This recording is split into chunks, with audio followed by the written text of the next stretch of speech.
The Kawhi Leonard allegations involve secret, actual payments being made right now. Leonard was allegedly getting $28 million under the table in the present. Many argue this makes the Clippers' alleged offense even worse. It's about directly breaking current payment rules. Plus, the money in the Clippers' case was allegedly laundered through an outside company, adding a layer of deception that wasn't there in the Timberwolves' simple, illegal promise. The core accusation is that the Clippers used a third party, what some team strategists are calling a shell company, to hide payments. If that's true, it's an evolution of the crime. The Joe Smith case set the precedent. It showed the league will use its harshest punishments for this. And if the Clippers' alleged actions are seen as an even more egregious version of what the Timberwolves did, the punishment could be even more severe. If the NBA's investigation finds proof of salary cap circumvention, the league has a whole menu of punishments under the current CBA. Looking at the Joe Smith precedent and the 2023 rulebook, the penalties range from a slap on the wrist to something that could completely derail the franchise. This is where the Clippers could be crippled.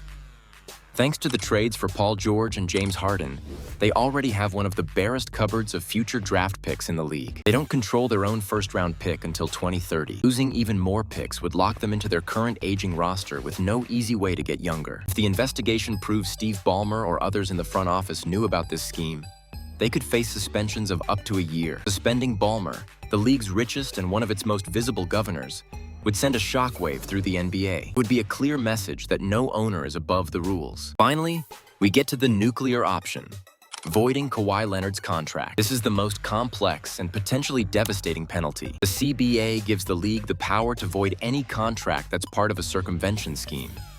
Just like Stern did to Joe Smith, Adam Silver could do the same to Kawhi Leonard. Kawhi would likely become an unrestricted free agent, able to sign with any team. The Clippers would be left with nothing. After paying him millions and trading a decade of draft picks to build around him, they'd be left with an empty roster spot and a failed championship dream. It would instantly dismantle the team and could set the franchise back years, turning their shiny new arena into a monument to what went wrong.